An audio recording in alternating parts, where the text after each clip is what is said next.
Hasrat sang kakak tiri. Bab 5.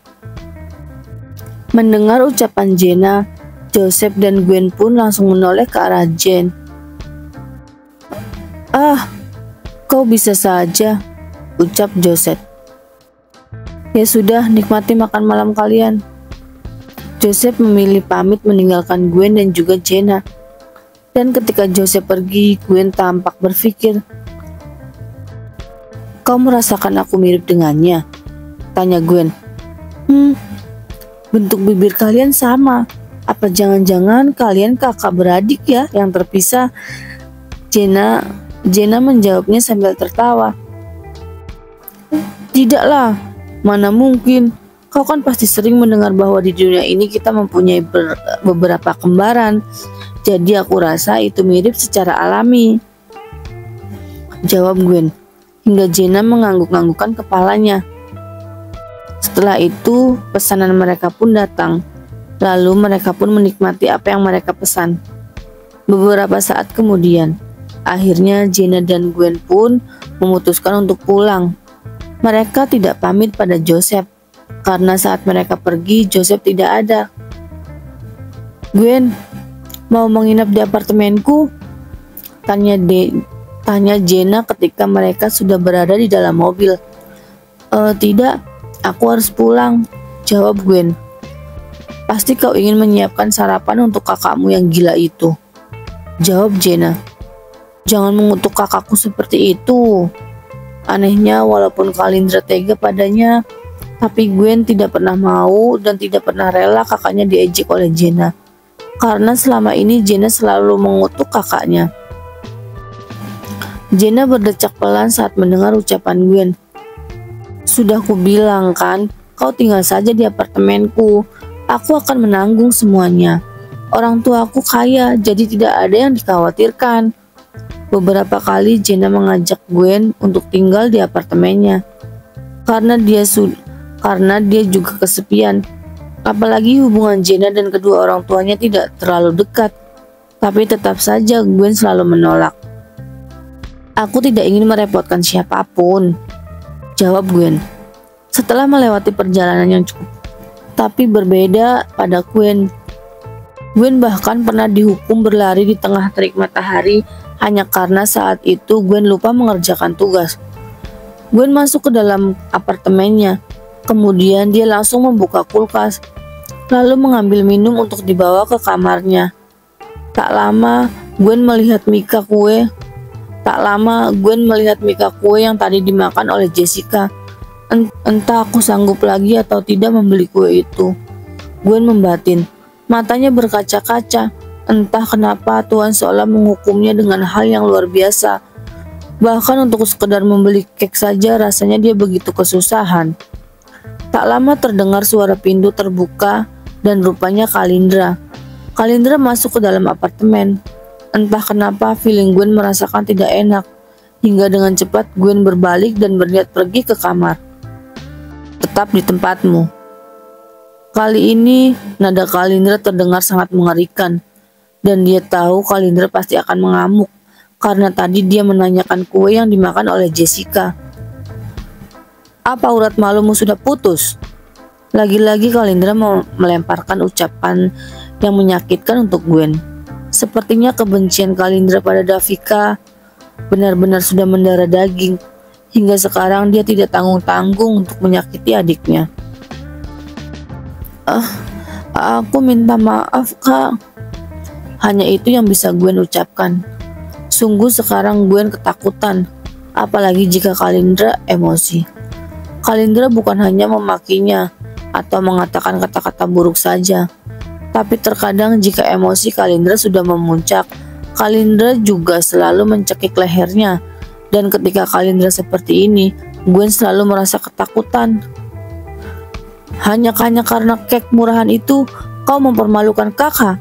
Di mana otakmu?" Rupanya Kalindra tidak terima ketika tadi Gwen menanyakan kek pada Jessica. Tadi Kalindra masih menahan amarahnya karena di depan Jessica, dan sekarang ketika kekasihnya sudah pulang, dia langsung menghardik Gwen.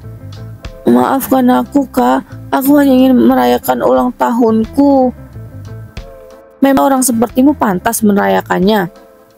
Yes, lagi-lagi ucapan Kalindra bagai pedang yang menusuk jantungnya. Dan rasanya laki-laki itu begitu puas melihat Gwen yang tertunduk. Tak lama Kalindra merogoh dompetnya. Kemudian dia mengambil uang cash. Lalu setelah itu dia melemparkan uang itu pada tubuh Gwen, membuat Gwen memejamkan matanya, dan kali ini bulir bening tidak bisa ditahannya lagi. Air mata terjatuh dari pelupuk matanya. Dia memang butuh uang karena jatahnya dipangkas oleh Kalindra. Tapi ketika Kalindra melempar uang pada tubuhnya, entah kenapa dia merasa nyeri. Pungut uang itu, belikan kue semaumu, rayakan ulang tahunmu yang tidak berguna itu. Setelah mengatakan itu, Kalindra pun langsung berbalik. Lalu dia berjalan ke arah kamarnya dan membanting pintu, dan sedetik kemudian tubuh Gwen ambruk di lantai. Dia membekap mulutnya menangis sejadi-jadinya. Matanya menatap uang yang berjajar di lantai dengan hati yang pedih dan sakit yang luar biasa. Gwen menggenggam tangannya, kemudian dia memungut uang itu.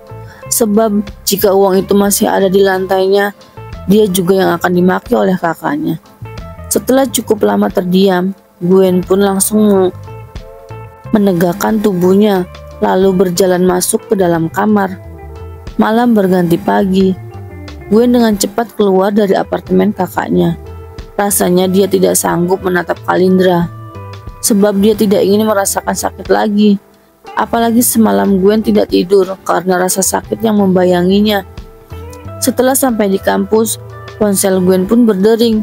Ternyata Jenna yang mengiriminya pesan, menyuruhnya untuk segera tiba karena kelas akan dimulai. Mata Gwen membulat saat membaca pesan Jenna. Dia pun langsung berlari. Saat masuk ternyata dosen sudah ada, membuat Gwen terdiam di tempat. Dia selalu trauma ketika telat masuk kelas.